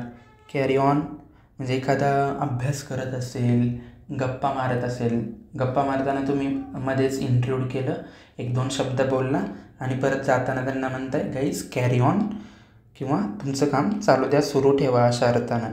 कॅरी आउट म्हणजे काय? You have been ordered to carry out this order किंवा ही आज्ञा तुम्हाला अंमलात आणण्याची आज्ञा देण्यात आलेली आहे अशा अर्थानं कॅरी आउट शब्द हा येतो. इथं जो बसतो तो हाच शब्द आहे, हेच उत्तर आहे कॅरी आउट. कॅरी ऑफ म्हणजे काय? यशस्वीपणे पार पाडणे किंवा यश प्राप्त करणे, जिंकणे अशा अर्थानं ही कॅरी ऑफ ही म्हण वापरण्यात येते. कॅरी ऑफ म्हणजे जिंकणे. आणि कॅरी वेट म्हणजे काय? To have influence over something. आपण नाही का म्हणत एकदम वजनदार माणूस आहे, वजनदार म्हणजे काय? त्याचा इन्फ्लुएन्स आहे. इन्फ्लुएन्स म्हणजे काय? प्रभाव आहे असा व्यक्ती, त्याला कॅरी वेट असं म्हणतात. आणि कॅरी आउट हे जे उत्तर आहे त्या म्हणीचा आपण अर्थ पाहिलेला आहे की अंमलात आणणे असा त्याचा अर्थ आहे. पुढे जाऊयात. Choose the correct option from the underline word in the following sentence. कोणता अंडरलाईन आहे? Cut down. The government must cut down its expenditure. 23चा प्रश्न आहे. लगेचच अर्थ कळून जातोय की कमी करणे, खर्च कमी केला पाहिजे, केलाच पाहिजे, मस्ट आहे. ऑप्टेन, इन्क्रीज, रेड्यूस, स्टॉप कोणताच नाही, रेड्यूस आहे. हे तिन्ही नाही आहेत. कट डाऊन म्हणजे स्टॉप नव्हे बरं का, कमी करणे. खूप सोपा शब्द आहे. झाला. पुढे जाऊयात. All the sailors dash dash Pacific island. Select the correct alternative to complete the sentence meaningfully. Made off for, made for, made over, made off with असे 4 ऑप्शन्स दिलेले आहेत. कधीचा प्रश्न आहे? ASO डिपार्टमेंटल 2023चा प्रश्न आहे. आणि याच्यात प्रत्येक शब्दाचा अर्थ काय होतो की मेड अप फॉर किंवा टू मेक. मेकचा पास्ट टेन्स मेड. तर मेकअप फॉरचा अर्थ होतो की भरपाई भरून काढणे असा अर्थ आहे याचा. भरपाई भरून काढणे. Made for. मेड फॉर म्हणजे काय? म्हणजे याचा जर प्रेझेंट टेन्समध्ये पाहिलं तर मेक फॉर असा अर्थ होतो. आणि इथं याचा जो मेक फॉर या शब्दाचा अर्थ होतो एखाद्याच्या दिशेने वाटचाल करणे किंवा च्या दिशेने जाणे.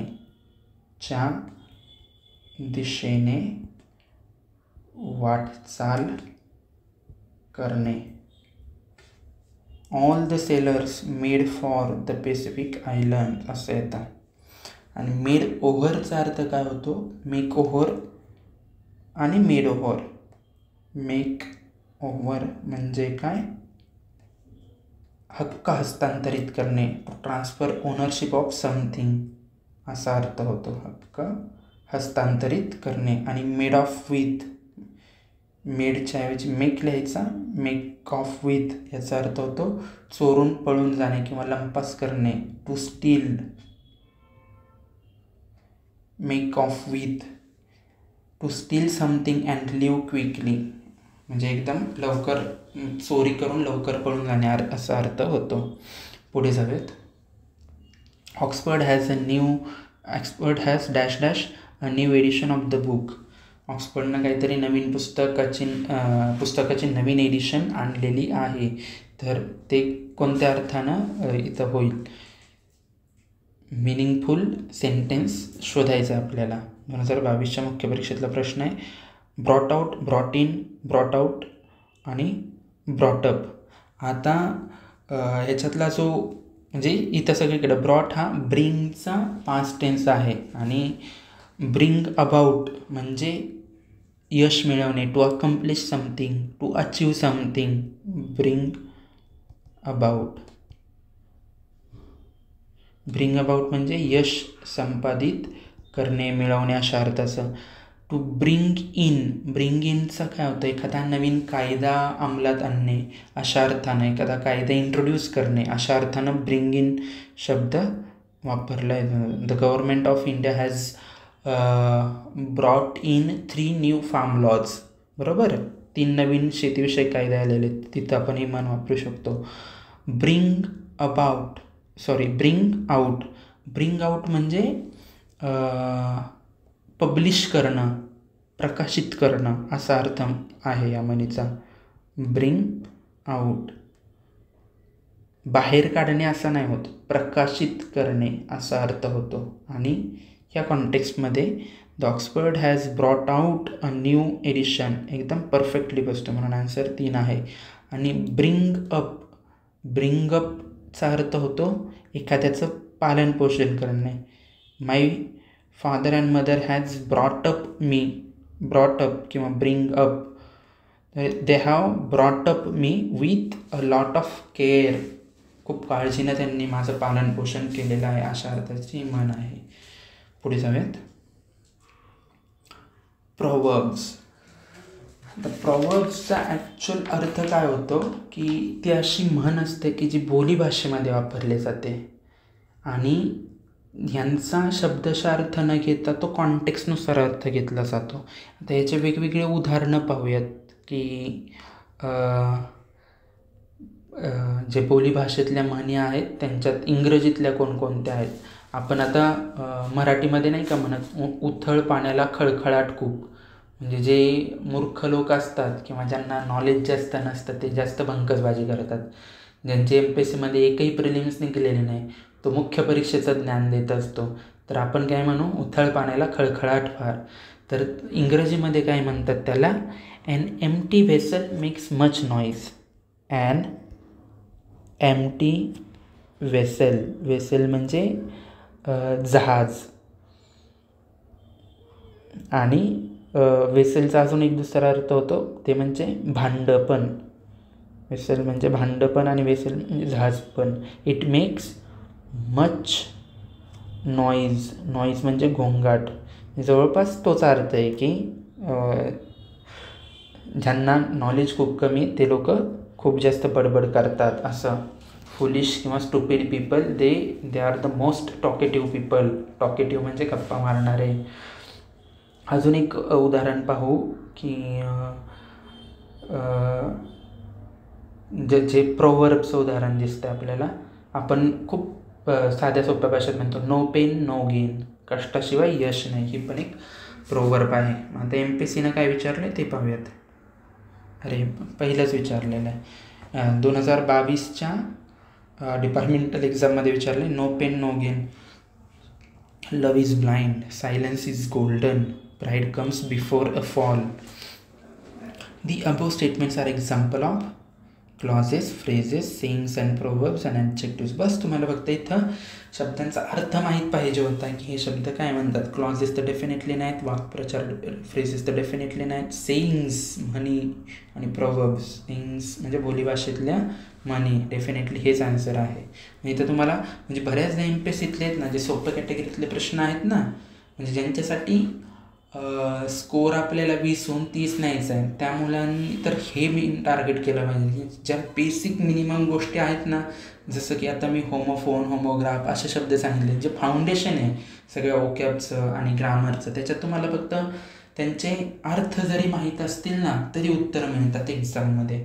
खूप डेप्थमधलं नॉलेज पण एक्सपेक्ट करत नाही. असे 2-3 प्रश्न तर असतातच की जिथं फक्त शब्दाच्या अर्थावरून उत्तर मिळतात, म्हणून ते व्यवस्थित करायचेत. पुढे जाऊयात. Fill in the blanks. तर राज्यसेवा 2021चा प्रश्न आहे, the dash dash calling the dash dash black. आता आपण टाकून पाहू. पॉट तर सगळीकडेच दिसते बरोबर, म्हणजे इथं डेफिनेटली पॉट आहेच. The pot calling the glass black, नाही, काहीतरी मिस होते, वाटत नाही सुटेबल आहे. एखादं भांडं काचेला काळं म्हणेल ना, बरोबर, म्हणून हा ऑप्शन तर आपण इलिमिनेट करू. दुसरा ऑप्शन काय येतो, pot calling the kettle black. Kettle म्हणजे किटली, जे आपण स्टोववरती ठेवतो त्याला इंग्रजीत केटल म्हणतात. आपली गावाकडची दुधाची किटली वेगळी आली, ती कधी आपण स्टोववरती ठेवत नाही. जी स्टोववरती म्हणजे ज्याच्यातून चहा नाही का होतात, चहाच्या टपरीवाला, ती केटल.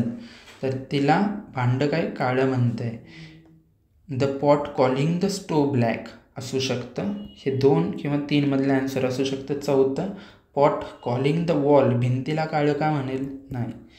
म्हणून पहिला आणि चौथं तर गेलं. ह्यातलं आन्सरच एकच असलं पाहिजे. आणि द मोस्ट करेक्ट जी खूप जास्त काळी होती ती किटली आहे, स्टोवपेक्षा पण. स्टोव खूप वर्षानंतर काळा होतो, किटली लगेचच काळे होते. ठीक आहे, म्हणून उत्तर हे.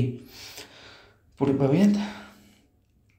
Match the following to fill in the blanks. Rajyaseva 2018चा प्रश्न आहे, good wine needs no dash dash two dash dash are better than one. The game is not worth the dash dash. Do not put all your dash dash in one basket. हवं, इथं R नको, basket. तर इथं तुम्हाला आता proverb माहीत असल्याशिवाय answer येत नाही, माहीतच पाहिजे की good wine needs no.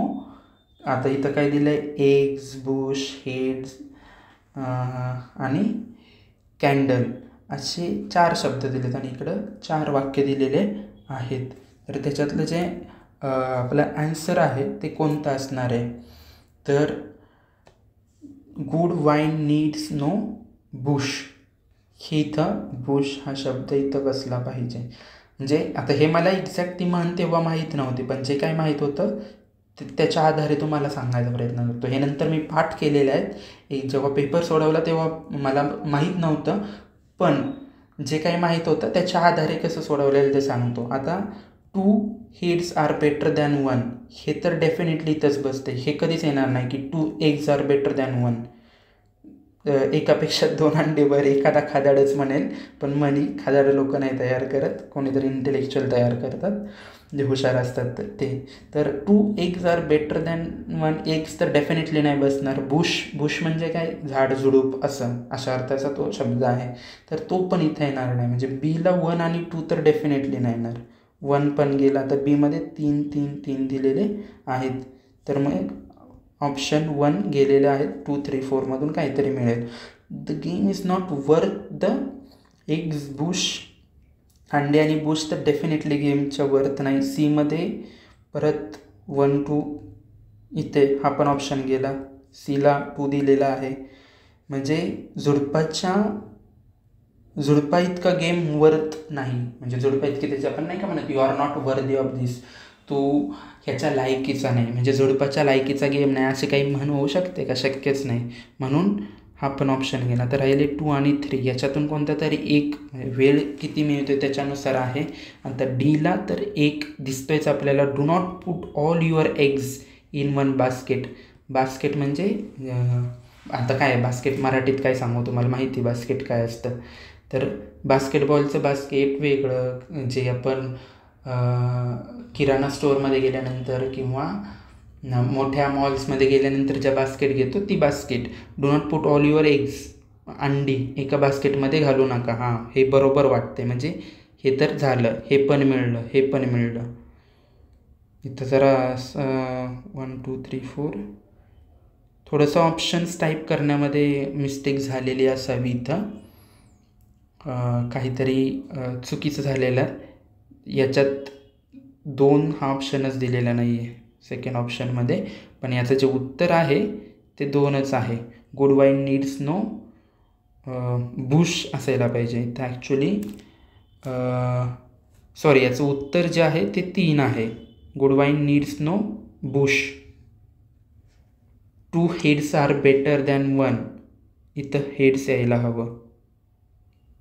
2 heads are better than 1 म्हणजे एकापेक्षा 2 व्यक्तींचं म्हणजे वेगवेगळी मतं घेतल्यानंतर ऑटोक्रॅटिक राहणार नाही तुम्ही. म्हणजे ऑटोक्रॅटिक म्हणजे काय, हुकुमशाही राहणार नाही. आणि 2-3 लोकांचे मतं घेतले की अजून डिसिजन मेकिंग चांगली होते. The game is not worth. तिसरं ऑप्शन काय, वर्थ द कॅन्डल अशा अर्थाची एक म्हण होते. And do not put all your eggs in 1 basket म्हणजे आन्सर 3 आलं आहे. तर आणि 14 आणि शेवटचा प्रश्न पाहू. In the proverb dash is what handsome does. In the proverb dash dash is what handsome does. The missing word is. Departmental 2012चा प्रश्न आहे. स्मार्ट टाकून पाहू. Smart is what handsome does. Elegant is what handsome does. Handsome is what handsome does.